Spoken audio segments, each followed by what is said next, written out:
بسم اللہ الرحمن الرحیم۔ پیارے دوستو، اس ویڈیو میں حضرت لال شہباز قلندر کا واقعہ بیان کریں گے اور چوپٹ راجے والا بتائیں گے کہ آپ سیون تشریف کیوں لے کر آئے اور کیسے لائے۔ جب آپ آئے تھے تو آپ کے ساتھ آپ کے کتنے مریدین تھے اور وہ کیا کام کرتے تھے، اور سیون کی بدتمیز اور بے حیا طوائفوں نے آپ کے ساتھ کون سے کارنامے کیے، تمام اس ویڈیو میں بتائیں گے۔ بس ویڈیو کو آخر تک دیکھیے گا اور آپ کو اس ویڈیو میں آپ کے دربار پاک کی زیارت بھی کرائیں گے۔ بس ویڈیو کو آخر تک دیکھیے گا، ویڈیو کو لائک، چینل کو بھی سبسکرائب کر دیں۔ ناظرین کرام، آج سے 750 سال قبل 13ویں صدی عیسوی میں اگرچہ ہندوستان پر اسلامی سلطنت قائم ہو چکی تھی، لیکن کچھ علاقوں میں ابھی تک ہندو حکمران سربراہ اقتدار تھے۔ ان ہندی حاکموں میں سے ایک راجہ سیوستان بھی تھا، جو کہ چوپٹ راجہ کے نام سے مشہور تھا۔ سیوستان شہر کا موجودہ نام سیون شریف ہے، جو کہ صوبہ سندھ کا ایک قدیم شہر اور جو ضلع جامشورہ کی ایک تحصیل ہے اور دریائے سندھ کے کنارے پر آباد ہے۔ 13ویں صدی عیسوی میں ابھی سیوستان شہر کو ایک تاریخی حیثیت حاصل تھی اور اس وقت سے سیوستان کا راجہ چوپٹ راجہ تھا۔ اس چوپٹ راجہ کے دور اقتدار میں ایک درویش نے سیون کا رخ کیا۔ پھر اس درویش نے اپنے چند خدمتگاروں کے ساتھ سیون کے اس محلے میں سکونت اختیار کی، جہاں طوائفیں رہتی تھی اور بہت ہی برا کام کرتی تھی، بدکاریاں کرتی تھی۔ یہاں کی بیشتر آبادی طوائفوں پر مشتمل تھی۔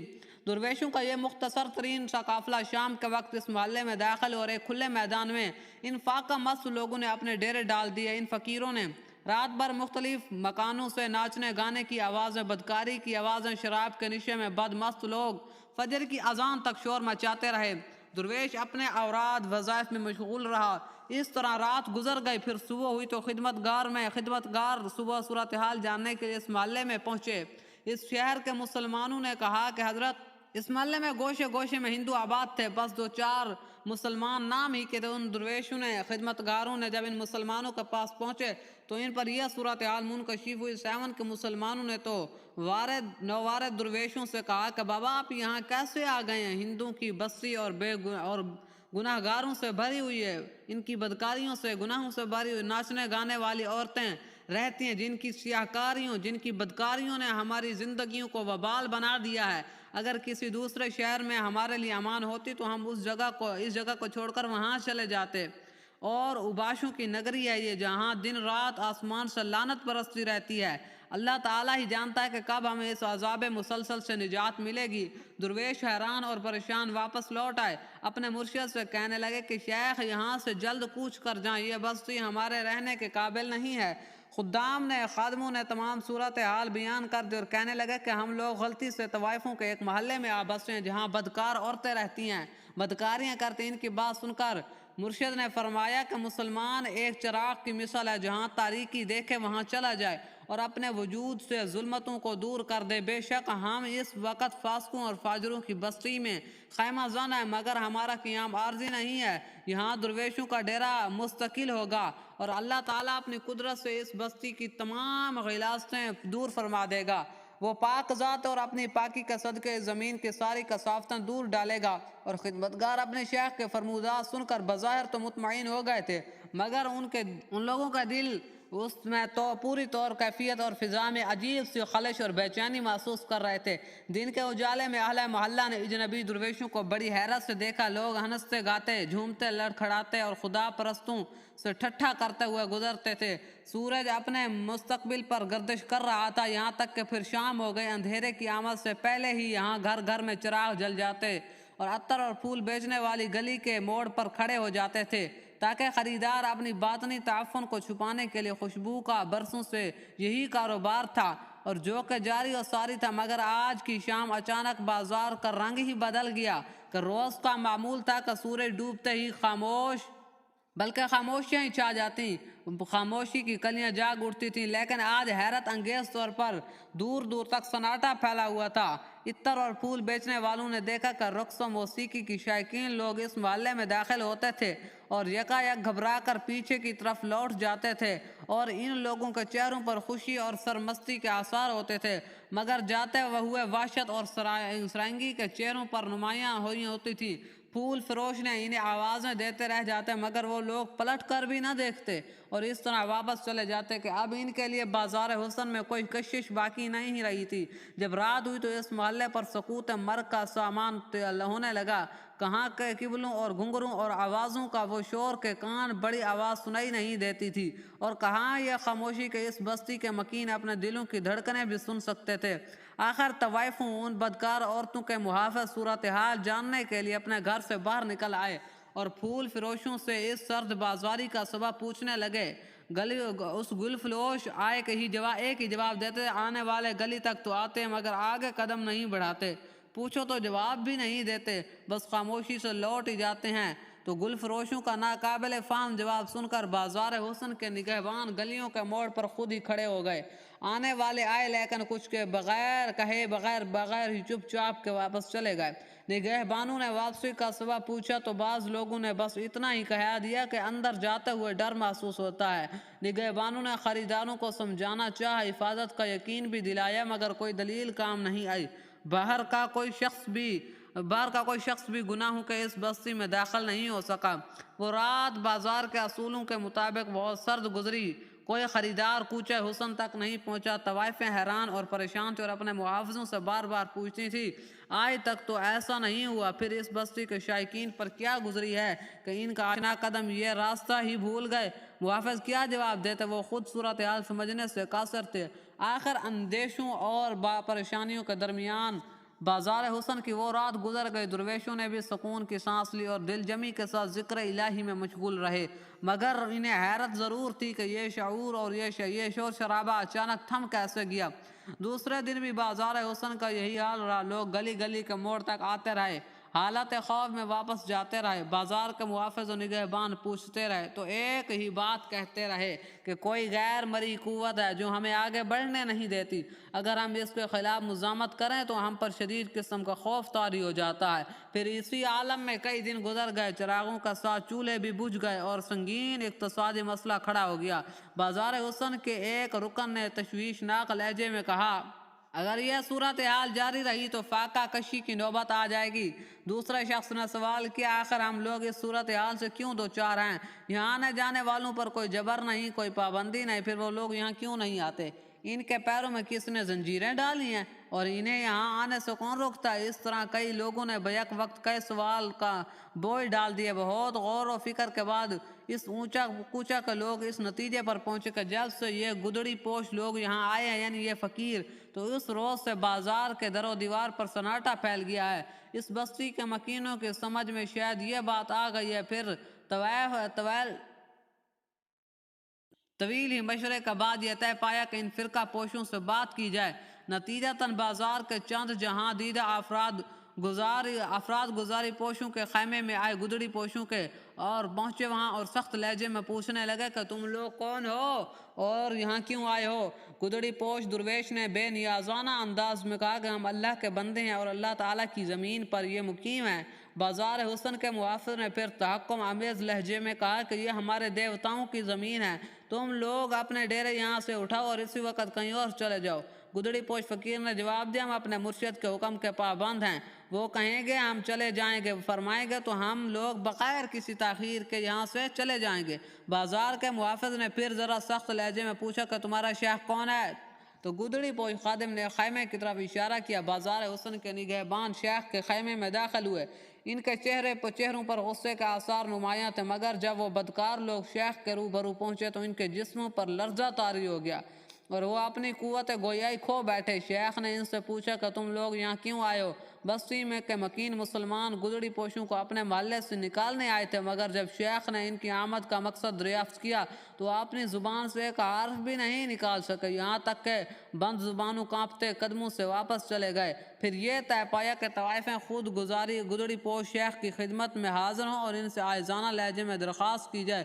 آخرکار تمام طوائفیں شہر کے خیمے میں پہنچی۔ شیخ کے اور گریہ وزاری کے انداز میں کہنے لگے کہ ہمیں نہیں معلوم کہ آپ کون ہیں اور کس مقصد سے یہاں آئے ہیں، مگر اتنا ضرور ہے کہ آپ کی وجہ سے ہمارا کاروبار بالکل ختم ہو گیا ہے۔ شیخ نے طوائفوں کو مخاطب کرتے ہوئے فرمایا کہ دیکھو، روکنا تو درکنار، ہم نے تم کو کسی سے کچھ بھی نہیں کہا، اور ہاں اگر تم گناہوں کی تجارت قائم رکھنا چاہتی ہو تو شوق سے جاری رکھو، ہمیں تمہاری معاملات سے کوئی دلچسپی نہیں۔ سیون کی بازاری عورتیں شیخ کے اس مفہوم کو سمجھ نہ سکی اور خوش اپنے گھروں کو واپس لوٹ گئی۔ ان طوائفوں کا شاید یہ خیال تھا کہ ان کے گم کردہ خریدار اپنے ٹھکانوں کی طرف آئیں گے، کیونکہ وہ یہودی تھے، کافر تھے، انہیں اس بات کی سمجھ بھی نہیں آ رہی تھی یہ آپ کیا فرما رہے ہیں، اور ان کے گم کردہ خریدار اپنے ٹھکانوں کی طرف آئیں گے۔ مگر کئی دن گزر جانے کے باوجود بھی حسن و شباب کے منزلوں کا کوئی مسافر لوٹ کر نہیں آیا۔ یہ حالات دیکھ کر طوائف اور دوبارہ شیخ کی خدمت میں حاضر ہوئی اور شیخ آرزو کی بربادی پر ماتم کرنے لگی اپنے شہر پر، اور کہتی ہیں کہ جب تک آپ یہاں موجود ہیں ان لوگوں کے قدم اس کوچے کی طرف نہیں اڑ سکتے۔ ادھر گدڑی پوش فقیر نے پوچھا کہ تم پھر کیا چاہتے ہو؟ وہ کہنے لگی کہ براہ کرم آپ یہاں سے چلے جائیں تاکہ ہمارے ویران گھروں کا اندھیرا بھی دور ہو جائے۔ جب تک آپ یہاں موجود ہیں کسی مکان میں کوئی چراغ نہیں جلے گا۔ تو شیخ نے فرمایا کہ مجبوری ہے، ہم یہاں سے کہیں اور نہیں جا سکتے، اس مقام پر ہماری آخری آرام گاہ تعمیر ہوگی۔ اگر ہمارا وجود تمہارے کاروبار میں خلل انداز ہے تو پھر تم لوگ کہیں اور جگہ چلے جاؤ۔ وہ عورتیں کہنے لگی کہ ہم تو مجبور عورتیں ہیں، مگر ہمارا حاکم راجہ بہت طاقتور ہے، وہ تمہیں چین سے نہیں رہنے دے گا۔ تو وہ کہنے لگی، طوائف مسلمان درویش کو دھمکی دیتے ہوئے چلی گئی۔ پھر طوائف حاکم 7 راجہ کے دربار میں پہنچ کر فریاد کرنے لگی کہ ہمیں ایک مسلمان کے ظلم و ستم سے نجات دلائی جائے۔ راجہ نے پورا واقعہ سنا تو حیران ہو گیا۔ پھر حاکم 7 نے اپنا سپاہیوں کو حکم دیتے ہوئے کہا کہ اگر وہ لوگ برضا یہاں سے چلے جائیں تو بہتر ہے، ورنہ انہیں یہاں سے زبردستی نکال دو۔ یہ حکم سنتے ہی راجہ کے سپاہی گدڑی پوشوں کے خیمے میں داخل ہوئے اور انہیں آپ کے 7 کا ہوگا یہاں سے نکالنے کا حکم سنایا۔ ادھر گدڑی پوشوں نے وہی الفاظ دہرا رہے کہ ہم صرف اپنے شیخ کے حکم کی پابندی کرتے ہیں، اگر ہمارے شیخ ہمیں حکم فرما دیں گے تو ہم یہاں سے چلے جائیں گے۔ ادھر ہی گدڑی پوشوں کے انکار سے راجہ کی سپاہیوں کا غصہ بھڑک اٹھا۔ وہ اسی حالت غضب میں شیخ کے خیمے کی طرف بڑھے مگر اندر داخل نہیں ہو سکے، جس سے ان کے پاؤں کی طاقت سلب ہو چکی ہے ایسے لگتا تھا، اور وہ اپنے جسم کو حرکت دینے سے قاصر اور ہیرا پھر جب سپاہیوں نے واپسی کا ارادہ کیا تو ان کی ساری طاقت بحال ہو گئی۔ جب یہ لوگ واپس راجہ کے پاس پہنچے تو راجہ اپنے سپاہیوں کی مجبوریوں کا قصہ سن کر پہلے تو حیران ہوا، پھر ایک اور انجانے سے خوف کی لپیٹ میں آ گیا۔ وہ کہنے لگا کہ کیا وہ اتنا شکتی شالی ہے، یعنی طاقتور ہے کہ تم ان کے آگے دم بھی نہیں بھر سکتے، اور تم نے اسے دیکھا تک نہیں اور ڈر کے مارے بھاگ کھڑے ہوئے ہو۔ سپاہیوں نے گڑ گڑاتے ہوئے کہا کہ مہاراج ہم کچھ نہیں جانتے، ہم نے اپنی حالت سے آپ سے بیان کر دیا، دیوتا ہی جانے کہ وہ کون ہے اور یہاں کس کے لیے آیا، لیکن ہمارے کان تو بڑے خطرے کی آہٹ سن رہے ہیں۔ راجہ نے فوری طور پر اپنے وزیروں، مشیروں اور درباری نجومیوں کو طلب کیا۔ تمام واقعہ سن کر حاکم 7 کی طرح اراکین سلطنت اور ستاروں کا علم جاننے والے بھی حیران اور پریشان تھے۔ کچھ دیر تک وہ تمام لوگ آپس میں مشورے کرتے رہے، یکایک ان کے چہروں پر خوف کے گہرے سائے لرزنے لگے۔ نجومیوں نے راجہ کو مخاطب کرتے ہوئے عرض کیا کہ ہم نے آپ سے پہلے ہی کہہ دیا تھا کہ ایک مسلمان آپ کی سلطنت میں داخل ہوگا اور وہی شخص ابتدا کے ساتھ ساتھ آپ کی زندگی کے بے سنگین خطرہ بن جائے گا۔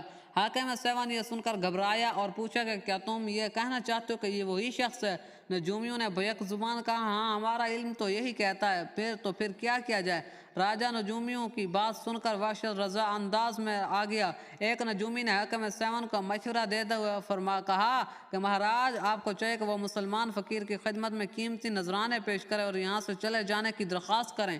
راجہ دل سے تو نہیں چاہتا تھا کہ وہ ایک پیر مسلم فقیر کا اس طرح سے احترام کرے، مگر ماہرین نجوم نے اسے جھک جانے پر مجبور کر دیا تھا۔ پھر ایک معتبر وزیر ہیرے جواہرات اشرفیوں سے بھرا ہوا ایک تھیلا درویش کی خدمت میں حاضر کر لیا، اور اس وقت مسلمان فقیروں نے کھانا پکانے کے لیے آگ جلائی ہوئی تھی۔ راجہ کے وزیر نے جواہرات اور سونے سے بھرا ہوا دسترخوان جو تھا شیخ کے سامنے رکھتے ہوئے عرض کی کہ یہ حاکم 7 کی طرف سے آپ کے لیے ایک کلام قدر تحفہ ہے، اسے قبول فرما لیجیے، براہ کرم کسی دوسری جگہ تشریف لے جائیے۔ شیخ نے جب یہ تحفہ دیکھا تو وہ کہنے لگا کہ جسے تم گراں قدر تحفہ کہتے ہو اس کی حیثیت مٹھی بھر کے برابر بھی نہیں ہے، اور کہا۔ یہ کہہ کر شیخ نے اپنے ایک خادم کو حکم دیا کہ اس کو اٹھاؤ اور آگ میں ڈال دو۔ خدمتگار نے اپنے مرشد کے حکم کے مطابق اس کو اٹھایا اور آگ میں ڈال دیا، اور دیکھتے ہی دیکھتے ایک شعلہ ساڑ کا اور تمام لال و جواہر سونے کے ٹکڑے بن کر جل کر راکھ ہو گئے، اور حاکم 7 کو نمائندہ کچھ دیر تک پتھرائی ہوئی آنکھوں کے ساتھ یہ ناقابل یقین منظر دیکھتا رہا۔ وہ جانتا تھا کہ سونا جو تبدیلی ہوئی بھٹی میں دیر کے بعد پگھلتا ہے اسے معمولی آگ کے شعلوں نے چند ہی لمحوں میں جلا کر خاک کر ڈالا ہے۔ ایک مسلمان درویش کی یہ کرامت دیکھ کر وزیر گدگدانہ لہجے میں کہنے لگا، میرا اس میں کوئی قصور نہیں ہے، میں تو راجہ کے حکم سے مجبور ہوں، میری جان بخش کر دی جائے۔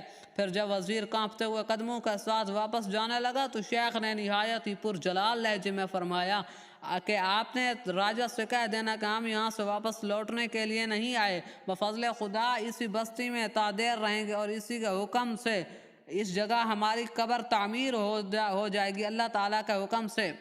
اگر حاکم 7 اپنی سلامتی چاہتا ہے تو وہ خود یہاں سے چلا جائے۔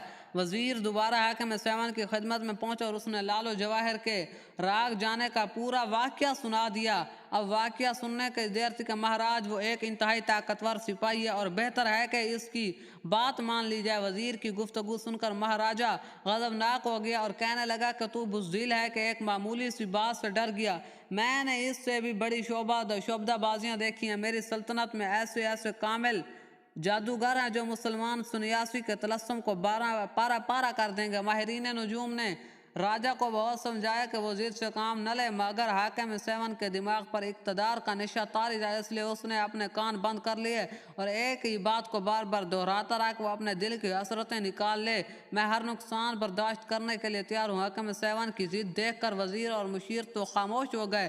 پھر جب مسلمان درویش کے اس ہیرے اور جواہرات کو جلا دینے والی کرامت کا شور ذرا بلند ہوا تو اس محلے کی طوائفیں ترک سکونت کر کے کسی دوسرے محلے میں چلی گئیں۔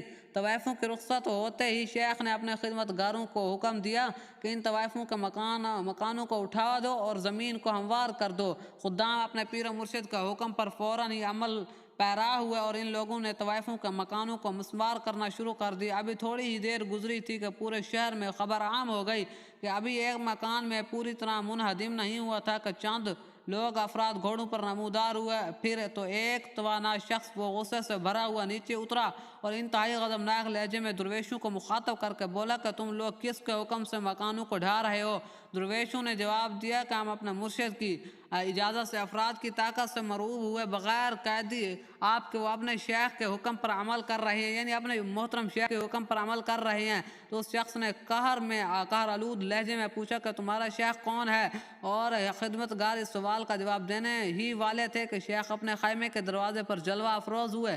درویشوں نے اپنے شیخ کی طرف اشارہ کرتے ہوئے کہا کہ وہ ہمارے شیخ تو یہ مسلح شخص ہے، وہ جو مسلح پر ہیں۔ تو شخص یہ دیکھ کر آگے بڑھا اور چیختے ہوئے بولا کہ میں زمین کا مالک ہوں، تم لوگ کس حیثیت سے میرے تعمیر کردہ مکانوں کو مسمار کر رہے ہو؟ اس کے ساتھ ہی راجپوت زمیندار کے منہ سے نکلے ہوئے ذات کا ایک کفارہ اہل ابل پڑا۔ شیخ نے کچھ کہے بغیر اپنے عصا سے زمیندار کے جسم پر ایک ضرب لگائی اور پھر پورا علاقہ اس کے چیخوں سے گونجنے لگا اور وہ زمین پر گر کر کسی ذبح کیے ہوئے جانور کی طرح تڑپنے لگا۔ راجپوت سے اس کو دیکھ کر حیرت اور خوف کے ساتھ یہ سارا منظر دیکھ رہے تھے، اس کے ملازم بھی دیکھتے ہی دیکھتے ذمہ دار اس دنیا سے رخصت ہو گیا۔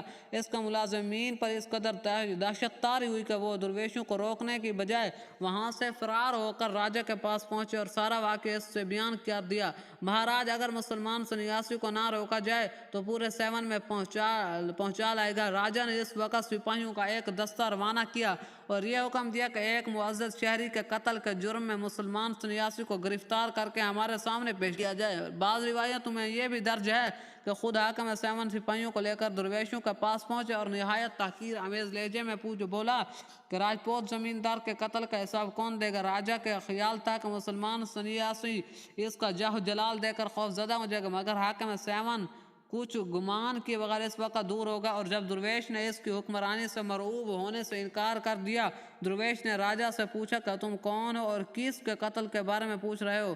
تو وہ ایک مرد مومن کی اس شان بے نیازی پر حاکم 7 بھڑک اٹھا اور کہنے لگا کہ تم لوگ کون ہو؟ اور درویش نہ جانا بوجھا اپنے لا علمی اور بے خبری کا مظاہرہ کرتا رہا، یعنی ہمیں نہیں معلوم، اس زمین کا ملکیت کا معاملہ کچھ اور ہے جسے تم قریب اپنی آنکھوں سے دیکھ لو گے، فی الحال اپنی آمد کا مقصد بیان کرو۔ یہ سن کر مہاراجہ اور قدمناک ہو گیا اور غضبناک اس نے کہا کہ ایک وزیر کی طرف اشارہ کیا، کہا کہ مسلمان سنیاسی کو فرض جرم پڑھ کر سنا دیا جائے۔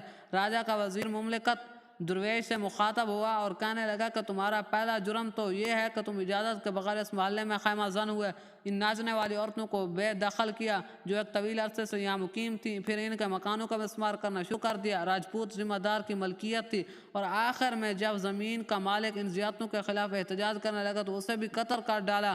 مسلمان درویشوں تو بہرحال یہ بہت لمبا واقعہ ہے۔ اگر آپ کو ویڈیو پسند آئی، اگر آپ نے آخر تک دیکھا ہے تو ویڈیو کو لائک، چینل کو ضرور سبسکرائب کیجیے گا۔ جزاک اللہ، اللہ حافظ۔